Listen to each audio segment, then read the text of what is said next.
Todos hemos sido testigos de cómo el caos y la anarquía se apoderaron de nuestra sociedad. El pánico hizo presa de la gente ante la aparición del famoso coronavirus. La desesperación de la gente realmente fue impresionante. El miedo a este virus realmente ha desnudado la dureza del corazón humano. Todos hemos visto lo que ha pasado en Santa Cruz, con ese paciente que tuvo que visitar 5 hospitales y no lo querían recibir, gente bloqueando los centros hospitalarios para que la gente infectada con el virus no se pueda hospitalizar. ¡Qué pánico! Evidentemente hay. Y hermanos, cuando la histeria es colectiva, se desata todo un caos y anarquía. Todo el mundo corriendo a comprar provisiones desesperadamente porque piensa que va a ser prácticamente el fin del mundo. Estas circunstancias, por supuesto, hacen que los cristianos también reaccionemos, aunque de maneras muy distintas. Algunas veces nos dejamos llevar por el pánico como todo el mundo, o otras veces acudimos a pasajes bíblicos como el Salmo 91, que ha sido el más mal usado precisamente esta semana. Obviamente, cuando la crisis se hace presente, hermanos, nuestra tendencia no es detenernos a meditar en la palabra de Dios de manera apropiada, sino reaccionar al calor de las circunstancias sin pensar demasiado. Pero, queridos hermanos, en momentos así, cuando las malas noticias abundan, como hemos visto esta semana, lo que realmente necesitamos es detenernos a meditar en las buenas nuevas que Dios nos trae en su palabra. Así que hoy vamos a hacer un pequeño paréntesis en nuestro estudio de Timoteo para hacerle una visita al primer capítulo del libro del Apocalipsis, donde el Señor nos tiene palabras de vida eterna. Es necesario que nos detengamos a estudiar este texto porque cuánta paz va a traer a nuestros corazones lo que el Señor nos va a decir hoy. Ahora, antes de entrar de pleno en la exposición del texto, quisiera que veamos un poquito del contexto del libro. Apocalipsis es la palabra griega que significa revelación. Literalmente significa correr el velo, mostrar lo que estaba oculto. Revelación es lo que antes estaba oculto y ahora no lo está más. Esta revelación del Apocalipsis la recibió el apóstol Juan casi al final de sus días, estando preso y exilado por el Imperio Romano en la isla de Patmos. El libro comienza diciendo: la revelación de Jesucristo que Dios le dio para mostrar a sus siervos las cosas que deben suceder pronto, y la dio a conocer enviándola por medio de su ángel a su siervo Juan. Noten que esto es como una revelación en cadena, hermanos. Dios le revela a Jesucristo, Jesucristo lo revela a su ángel, el ángel lo revela a su siervo Juan, Juan lo revela a las iglesias del Apocalipsis que están en el capítulo 2 y 3, y por ende a todas las iglesias que llegamos en la posterioridad. Ahora, esta revelación de Jesús corre a través de todas las generaciones hasta llegar a nosotros. Y lo que podemos ver en el libro de Apocalipsis, hermanos, es que tiene un triple propósito. En primer lugar, revelar al Cristo resucitado y su relación con las iglesias y con el mundo entero. En segundo lugar, vemos que el propósito del Apocalipsis es revelar el estado espiritual de las iglesias a través de todos los tiempos. Y en tercer lugar, revelar los acontecimientos por los que atravesará no solamente la iglesia, sino todo el mundo.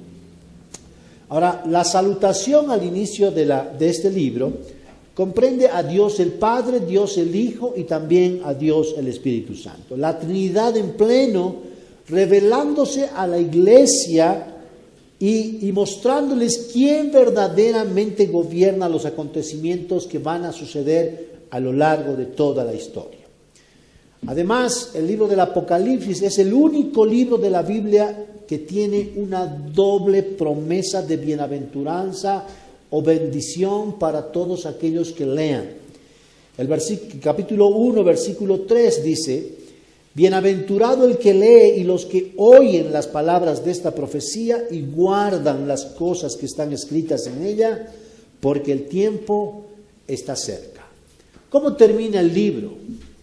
Capítulo 22, versículo 7. He aquí, yo vengo pronto, dice el Señor. Bienaventurado el que guarda las palabras de la profecía de este libro. Así que hoy, hermanos, vamos a recibir la bienaventuranza de sumergirnos en el texto de Apocalipsis. Y para eso vamos a inclinar nuestros rostros y orar. Señor, queremos darte gracias por esta mañana, porque una vez más somos testigos de tu fidelidad. Hemos experimentado, Señor, tu fidelidad toda esta semana.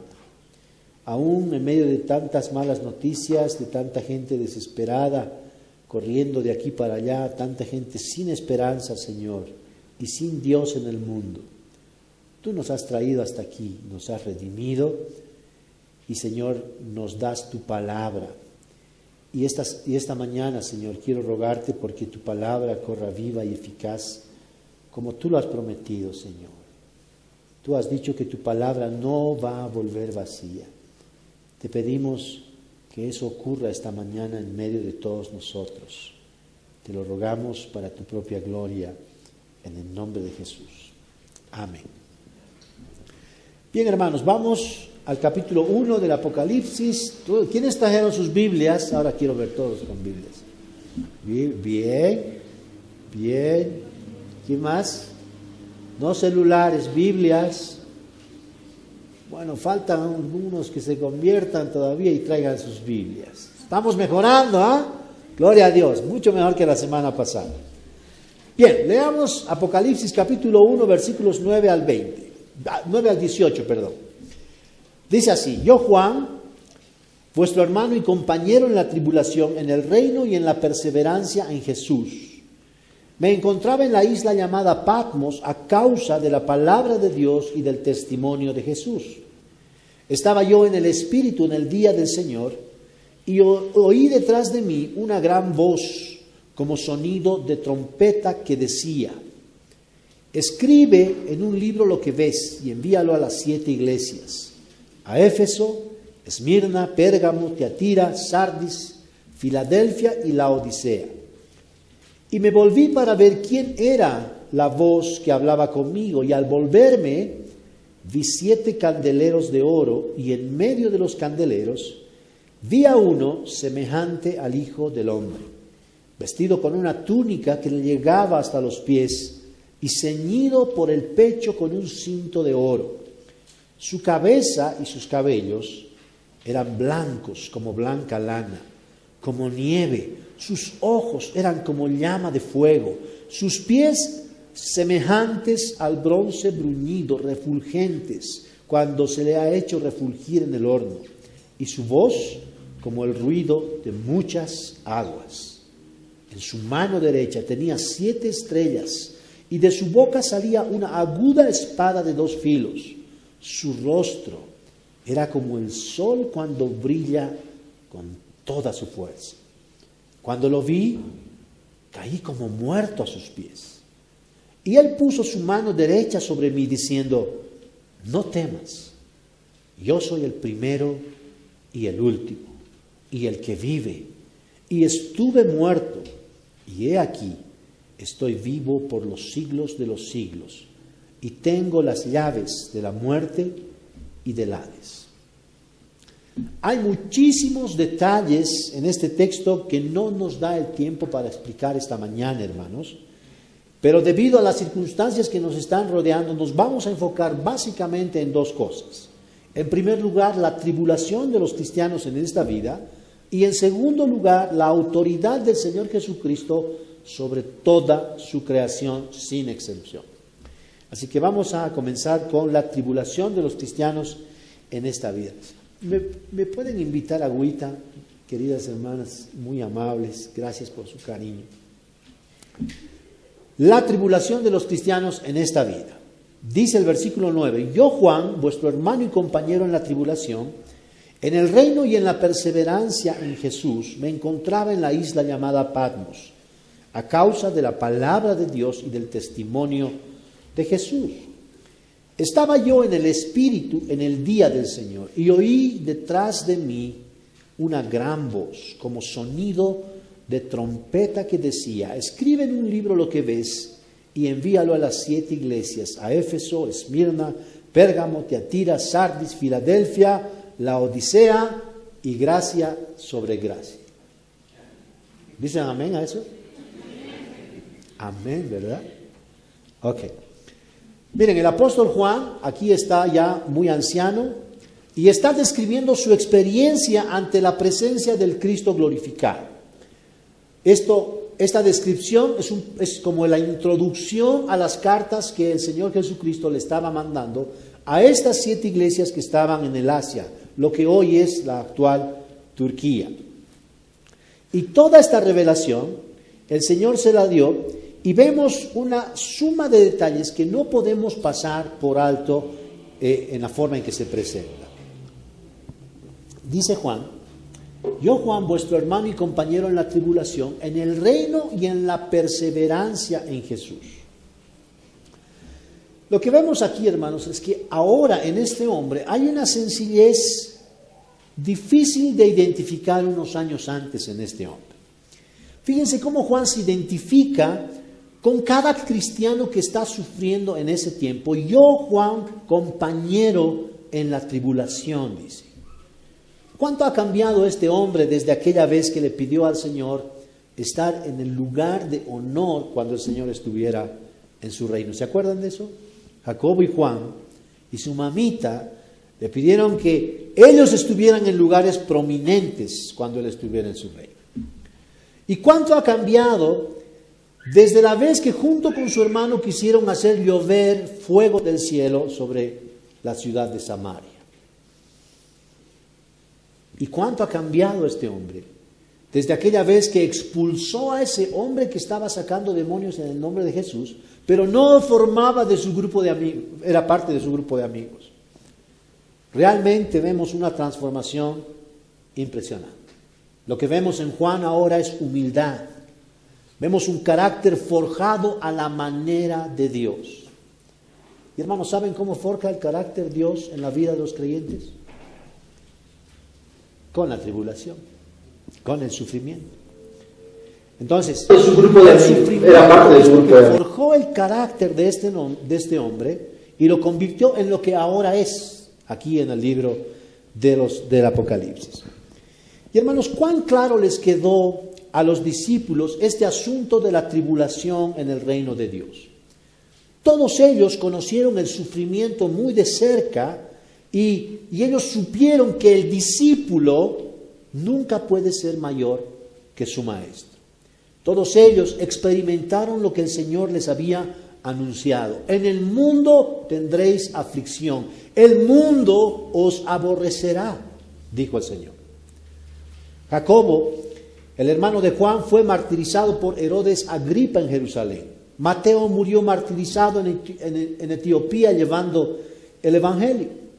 John Foxe, en su libro de los mártires, nos cuenta que Andrés, el hermano de Pedro, predicó el Evangelio en muchas naciones de Asia y fue ejecutado en Edesa en una cruz. Marcos, el escritor del Evangelio, fue arrastrado y despedazado por una turba en Alejandría. Pedro fue crucificado cabeza abajo por pedido suyo, porque dijo que no era digno de ser crucificado de la misma manera que su Señor lo había sido.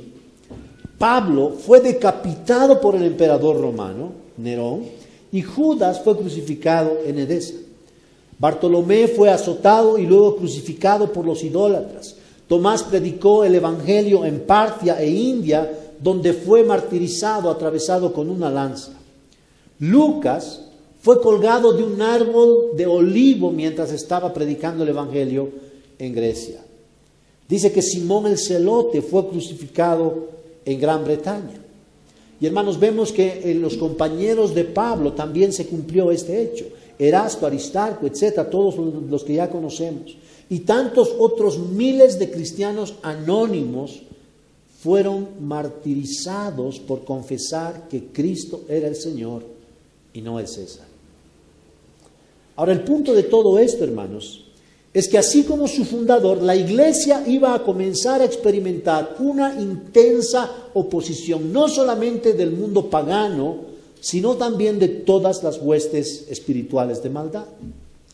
Es en virtud de esta oposición que el Señor dijo que sobre Él mismo edificaría su iglesia y que las puertas del Hades no podrían destrozar su iglesia, no iban a prevalecer contra ella.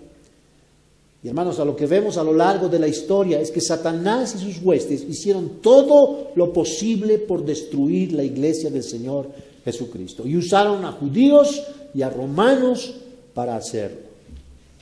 Entonces lo que vemos en la iglesia primitiva es que la oposición, hermanos, era el pan de cada día. Eso era lo normal en la iglesia apostólica. Las persecuciones, los martirios y el Coliseo era el lugar donde cada cristiano genuino e íntegro iba a parar por causa de Cristo. Y de hecho, esa es la razón por la que el apóstol Juan está en la isla de Patmos, a causa de la palabra de Dios y del testimonio de Jesús. Clemente de Alejandría nos cuenta que cuando Jacobo, el hermano de Juan, estaba siendo llevado al martirio, dice que su acusador de repente se arrepintió en el camino de haberlo acusado y se convirtió al Señor Jesucristo. En ese momento se arrodilló, no solamente le pidió perdón al Señor, sino también al propio Jacobo por haberlo acusado. Y le dijo, yo también soy ahora cristiano. Y fue con él al martirio.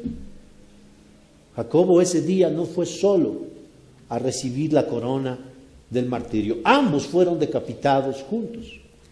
Dice John Fox en su libro que Juan fue enviado a Patmos luego de ser sumergido en aceite hirviendo. En ese tiempo gobernaba en el Imperio Romano Domiciano, que desató una cruel persecución contra los cristianos porque él estaba muy interesado en recuperar todas las tradiciones religiosas que habían en el imperio, porque el Evangelio había roto con esas tradiciones. Muchos, miles de personas habían abandonado el paganismo para convertirse al Señor Jesucristo. Así que, hermanos, en el tiempo en que Juan está escribiendo el Apocalipsis, el Imperio Romano había volcado toda su furia para procurar la destrucción de los cristianos. Y por esa razón, en el capítulo 13 de Apocalipsis, Juan está describiendo a Roma como la bestia con 7 cabezas, como Babilonia la grande, la madre de todas las rameras y de todas las abominaciones de la tierra. Entonces, esa fue la manera normal en que los discípulos vivieron en el tiempo del Nuevo Testamento. Y para Juan el asunto de la persecución no era nuevo, hermanos, porque recordemos que él fue uno de los apóstoles que se quedaron en Jerusalén cuando la primera persecución se ejecutó contra los cristianos. Así que Juan fue forjado en el yunque del sufrimiento. Juan caminó por el mismo camino que su Señor. Y ahora está ahí en Patmos por causa de la palabra de Dios y el testimonio de Jesús. Y por eso puede decir Juan, con toda autoridad, Juan, yo vuestro hermano y compañero en la tribulación. Y hermanos, si le preguntáramos a Juan, oye Juan, ¿y cuándo es que tuviste esta experiencia? ¿Qué nos diría Juan? En el día del Señor. En el día del Señor. Un día exactamente como hoy, un domingo. Y si le dijéramos, oye Juan, ¿cuándo es que recibiste la revelación, el Apocalipsis? En el día del Señor, nos volvería a insistir el apóstol Juan. Y hermanos, no es una casualidad que el Señor le haya hablado precisamente en este día a su siervo, ni que el Espíritu Santo le haya inspirado para escribir este detalle en el Apocalipsis, porque el día del Señor, hermanos, era extremadamente importante para la iglesia primitiva. El día del Señor era un día sagrado. En esa época, para un cristiano era inimaginable faltarse a un culto en la vida.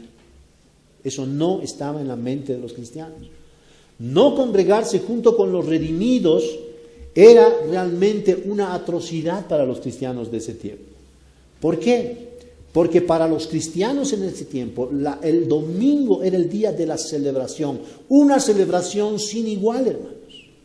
Era nada más y nada menos que la celebración de la resurrección del Señor Jesucristo. Imaginémonos un poco al propio Juan, allí al pie de la cruz, en ese fatídico viernes, donde todo se oscureció y el Señor estaba por expirar diciendo sus últimas palabras. Jesús le encomendó a María, su madre, para que cuidara de ella. Y le dijo, mujer, he aquí tu hijo. Y hermanos, en ese momento, no solo Juan y María sentían dolor y confusión por todo lo que estaba ocurriendo, sino todos los discípulos. Y cuando el Señor fue puesto en la tumba con una gran piedra que la sellaba, y los soldados romanos que estaban cuidando esa tumba, la desesperanza se apoderó de todos y cada uno de ellos. Y ahí estaban hasta que el domingo María Magdalena fue a la tumba y se encontró con unos ángeles que le preguntaron, ¿por qué estás llorando, mujer? ¿A quién estás buscando? De repente escuchó la voz de Jesús y María ahí se volvió pentecostal. Comenzó a remolinear porque el Señor le había hablado, el Señor resucitado. María no pudo con el gozo en su corazón.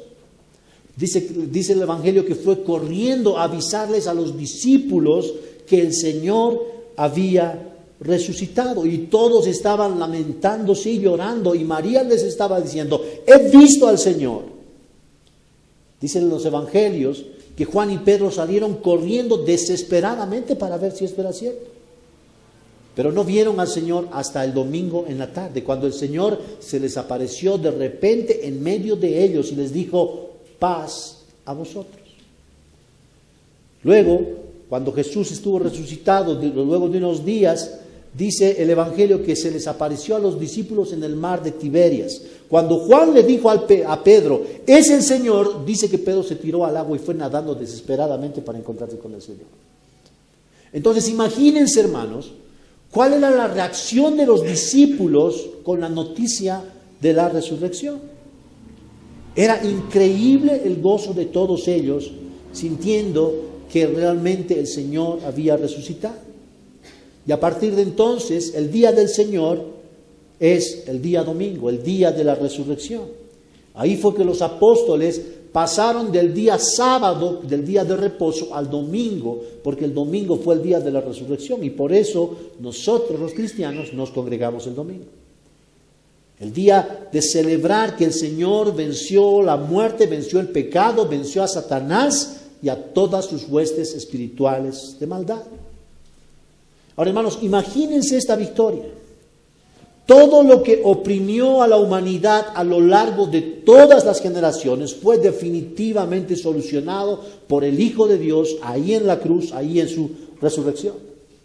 Jesús vivió la vida perfecta que ningún ser humano pudo vivir. Murió en la cruz la muerte que tú y yo realmente merecíamos morir y resucitó para darnos la vida eterna que tú y yo no merecemos tener. Jesús lo hizo todo. Ahora la pregunta, hermanos, es si tenemos suficientes motivos para celebrar el día domingo. ¿Los tenemos? Miren la iglesia primitiva. Ellos aprendieron a adorar al Señor en medio de las persecuciones y las dificultades propias de vivir en un mundo absolutamente idólatra y corrupto. Pero ellos no dieron un paso atrás, se mantuvieron firmes y fieles al Señor. ¿Por qué? Porque ellos realmente amaban al Señor. Ellos no estimaron valiosas sus vidas para sí mismos, hermanos. Ellos no estaban escapando de una gripe como lo hacemos los cristianos hoy. Ellos estaban dispuestos a morir por la causa de Cristo. Y hermanos, eso sucede cuando la salvación verdaderamente llega a nuestra vida. El día del Señor es la fiesta que los cristianos estamos esperando toda la semana. Toda la semana preparándonos, preparando nuestro corazón, esperando venir a adorar al Señor que nos rescató. Ansiosos por adorarlo, necesitados de depender en oración del Señor, necesitados de adorarlo, escuchando su palabra, lo que Él tiene para decirnos para nuestra vida. Necesitados de adorarlo con nuestras ofrendas para que su evangelio siga siendo predicado. Necesitados de adorarlo relacionándonos entre nosotros como hermanos. Celebrar el día del Señor. Hermanos, entonces vean esto, el aspecto que Juan está viendo del Señor es tan pero tan diferente de cuando vino el Señor la primera vez, cuando estuvo colgado en esa cruz. En esta visión que Juan está teniendo, Juan está viendo a Cristo glorificado. Recordemos que Juan ya tuvo un poquito de esa experiencia allí en el monte de la Transfiguración. Fue apenas un anticipo de lo que ahora en el Apocalipsis él está viendo. Ahora puede ver a Cristo en medio de los 7 candeleros que representan a las 7 iglesias que aparecen en los capítulos 2 y 3 de este libro. Y la blancura de su túnica y sus cabellos, sus ojos como llama de fuego. Hermanos, es exactamente la misma persona que se le reveló a Daniel como 800 años atrás. El Señor glorificado.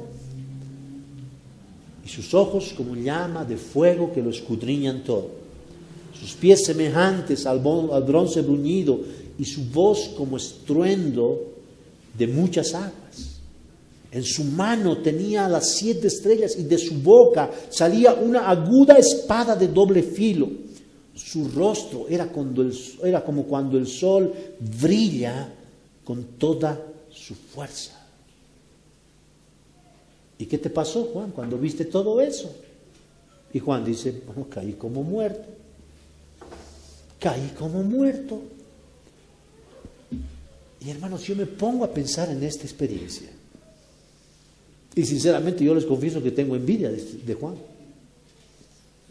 De verdad, me puse a meditar en esto. Cuánto yo quisiera tener esta experiencia que tuvo Juan.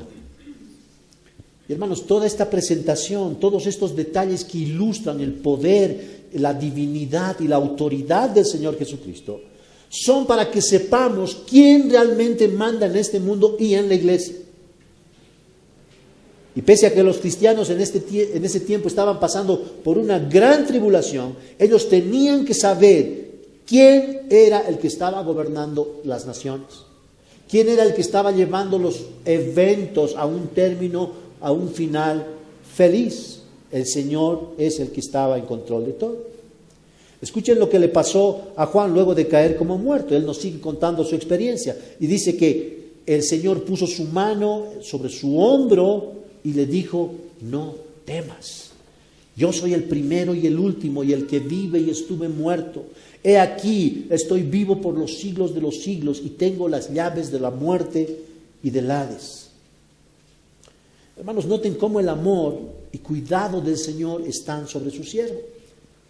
El Señor no solo no los sacó de la tribulación, quiero que vean eso, hermanos, pero estuvo con él en medio de esa tribulación.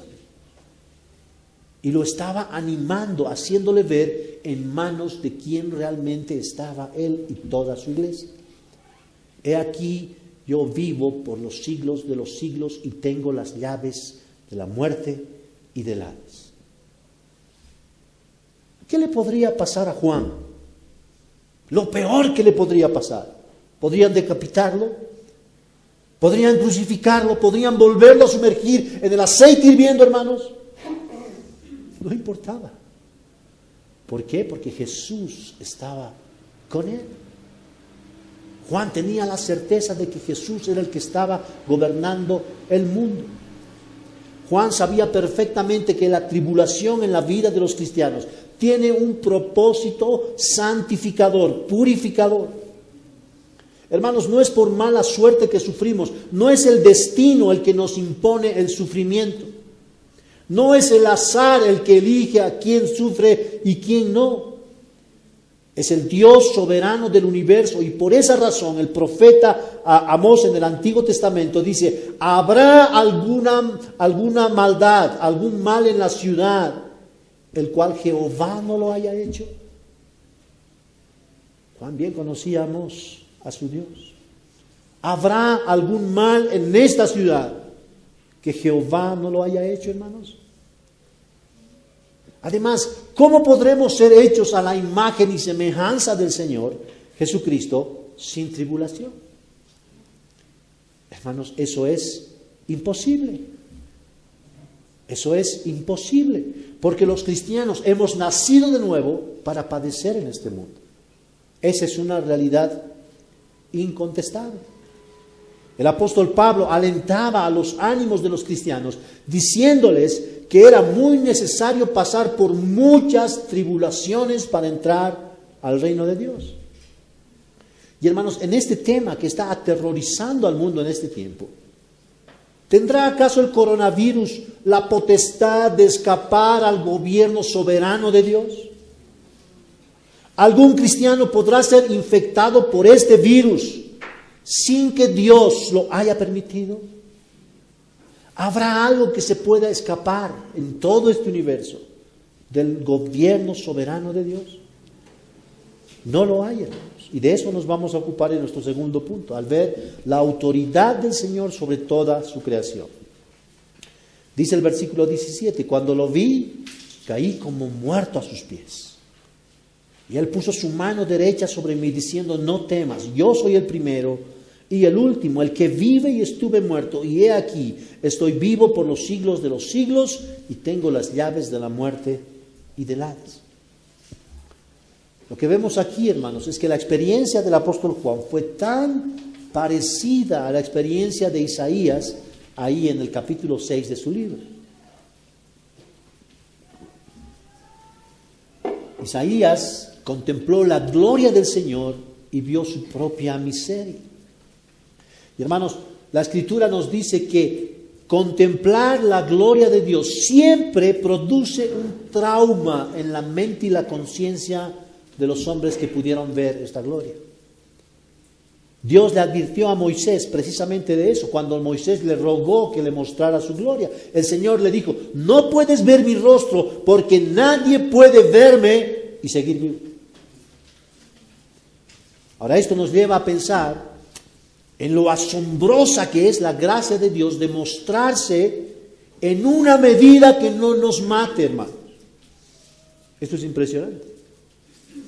Ahora, ¿cuánto más brilla esa gracia cuando vemos que no lo mata Juan, sino que le pone su mano sobre el hombro para levantarlo y decirle: Juan, no temas, yo soy el primero y el último, el que vive, el que estuvo muerto, y he aquí estoy vivo por los siglos de los siglos, y yo tengo las llaves de la muerte y del Hades. Hermanos, miren qué asombroso. Juan tuvo una visión del Señor glorificado en el día del Señor, y los detalles que nos está ofreciendo aquí realmente son impresionantes. Toda una riqueza de símbolos que muestran la divinidad, el poder y la autoridad del Señor Jesucristo. Ya en el versículo 8 del capítulo 1, Juan dijo el Señor dijo en su saludo: yo soy el Alfa y la Omega.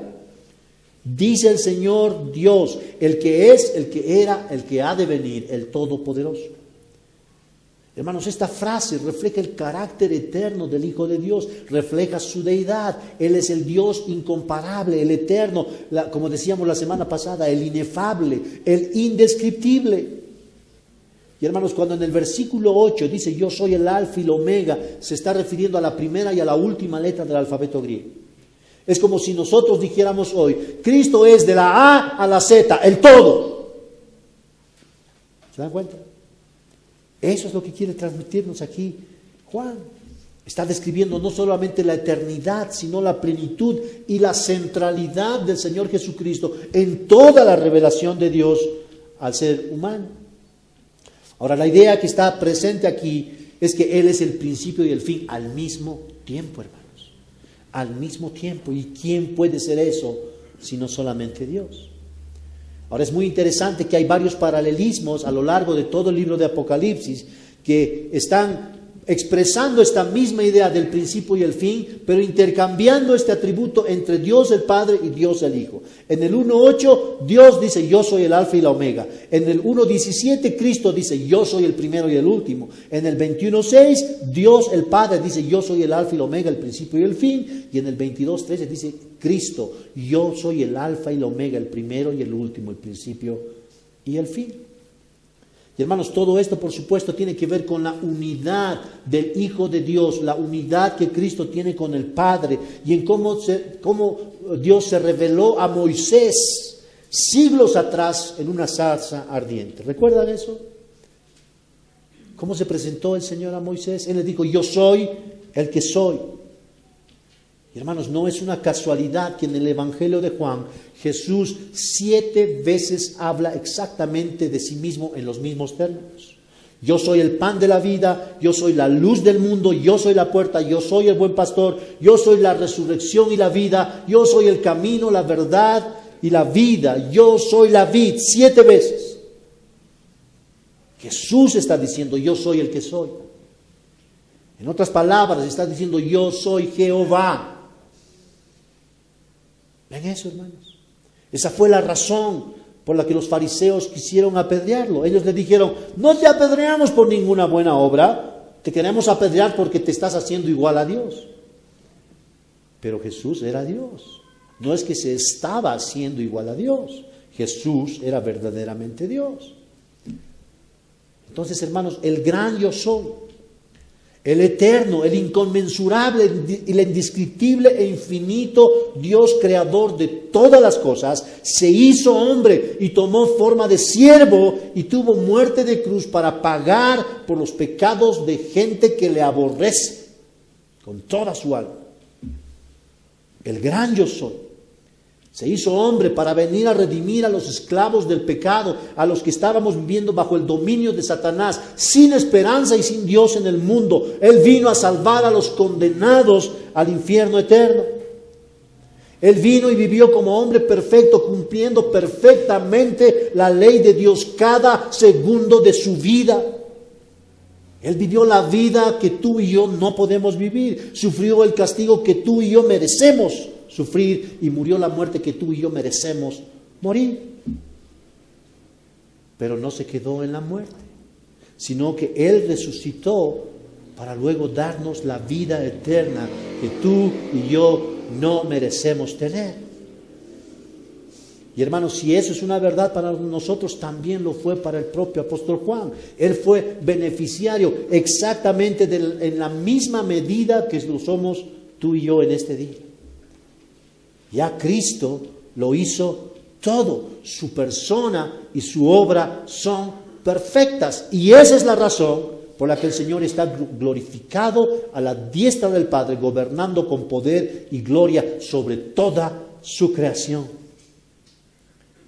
La primera vez se humilló a sí mismo, no estimó el ser igual a Dios como cosa que aferrarse, vino manso y humilde, fue oprimido, fue afligido, pero no abrió su boca, como cordero fue llevado al matadero y como oveja ante sus trasquiladores permaneció muda, no abrió él su boca, se dispuso con los impíos su sepultura, pero con el rico fue en su muerte, aunque no había hecho violencia, no había engaño en su boca. Dios quiso quebrantarle, sometiéndole a padecimiento, para que cuando Él se entregue a sí mismo como ofrenda por la expiación, dice Isaías, verá a su descendencia, prolongará sus días y la voluntad del Señor será prosperada en sus manos. Y hermanos, eso vemos exactamente lo que pasó. La voluntad del Padre fue prosperada. El Hijo de Dios murió por los pecadores, pero resucitó para ascender a la diestra del Padre. Y ahora Él tiene el dominio y el poder sobre toda su creación. Él gobierna sobre cada persona y evento del universo. Dice el Evangelio que no hay ni siquiera una hojita de un arbolito que se caiga si el Señor no lo permite, hermanos.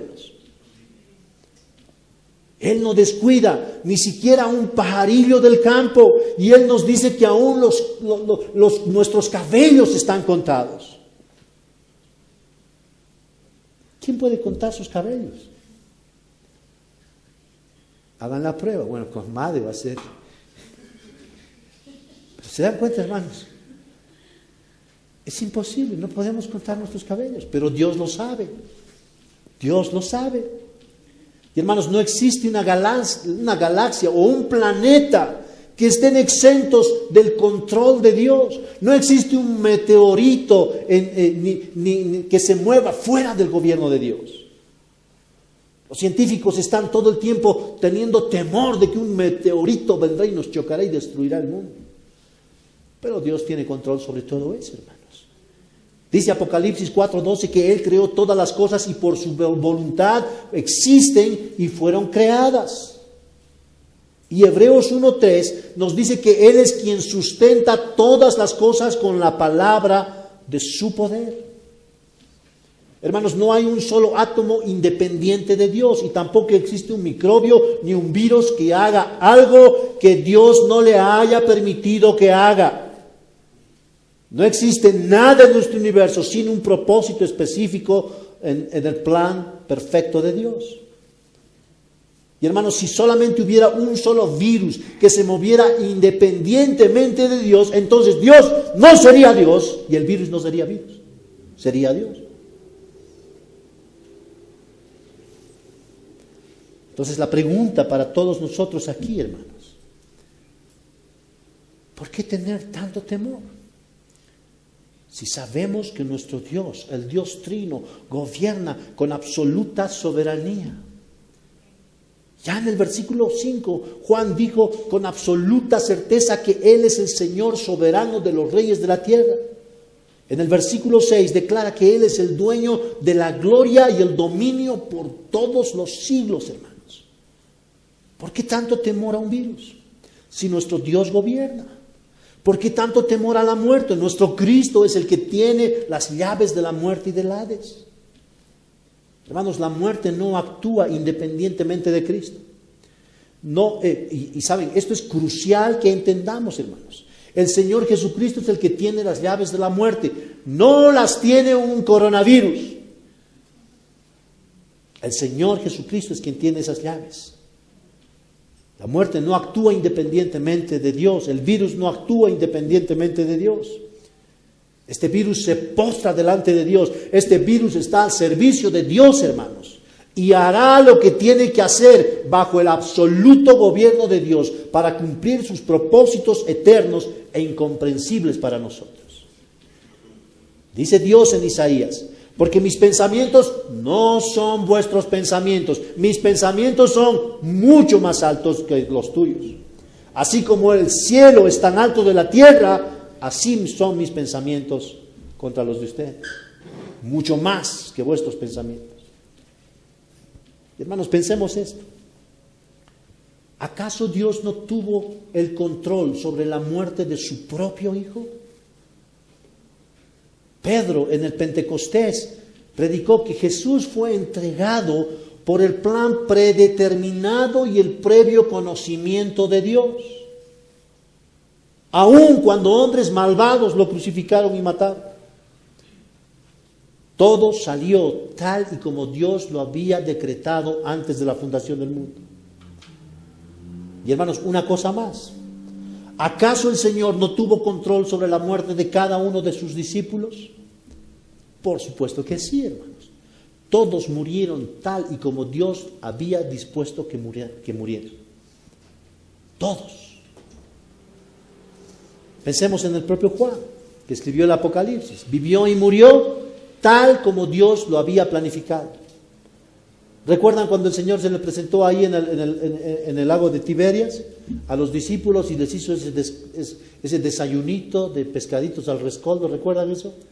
En ese pasaje Juan nos relata que Pedro le dijo, el Señor le preguntó, Pedro, ¿me amas más que estos? Esas preguntas incómodas del Señor, ¿no? Y Pedro le dijo, Señor, tú sabes que te quiero. Pedro, ¿me amas más que estos? Pedro, ¿me amas más que estos? Y Pedro no podía decirle que lo amaba. Le dijo que lo quería. ¿Cuánta diferencia hay entre una y otra cosa, hermano?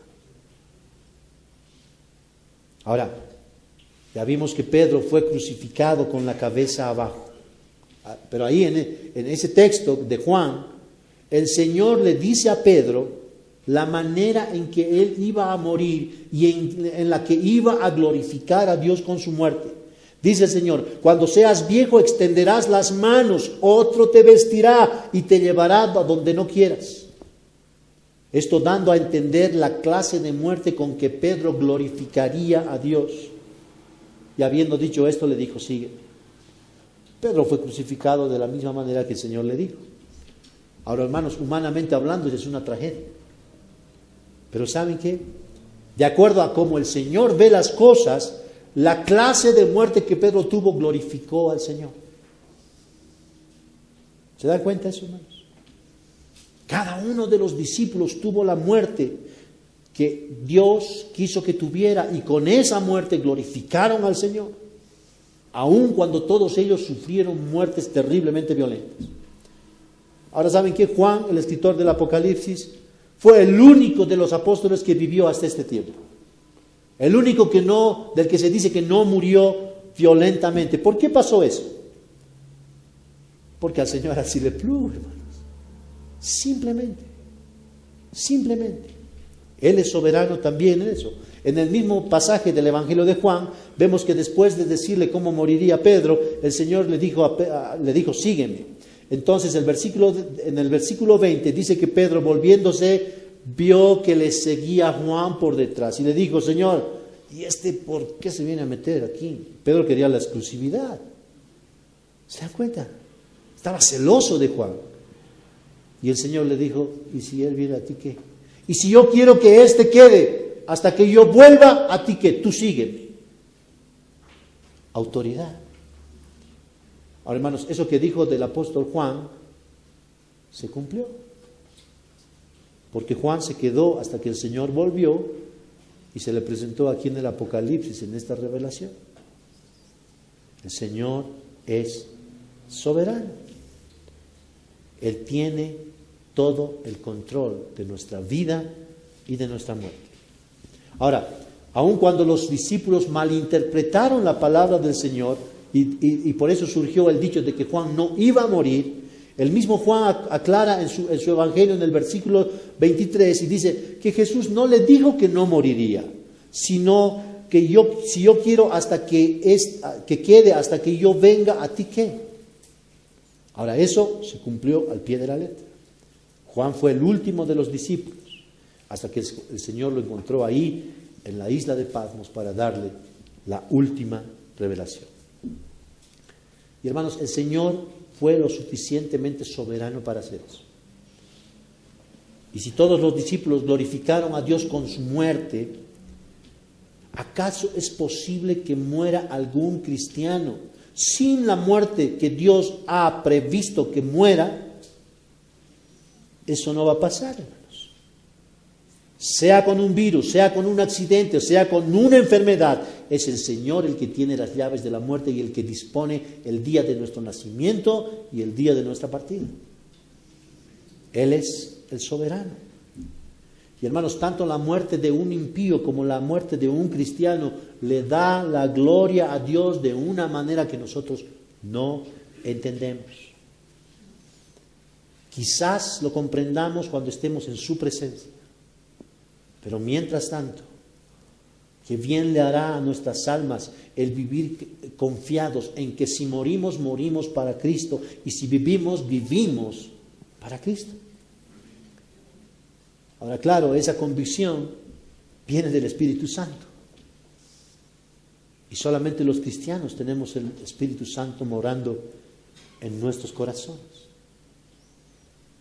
Dice el Señor en Lucas 11, pues si vosotros siendo malos sabéis dar buenas dádivas a vuestros hijos, ¿cuánto más vuestro Padre Celestial dará el Espíritu Santo a los que se lo pidan?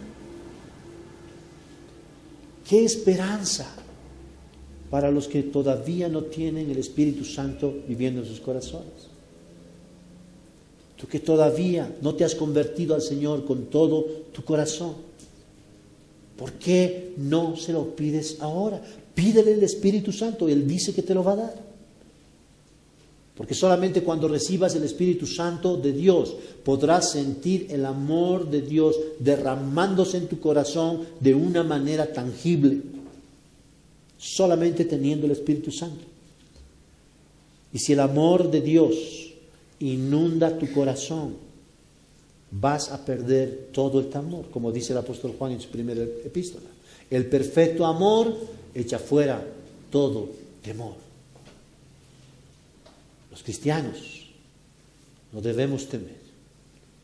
Estamos en las manos del que tiene las llaves de la muerte y del Hades, hermanos.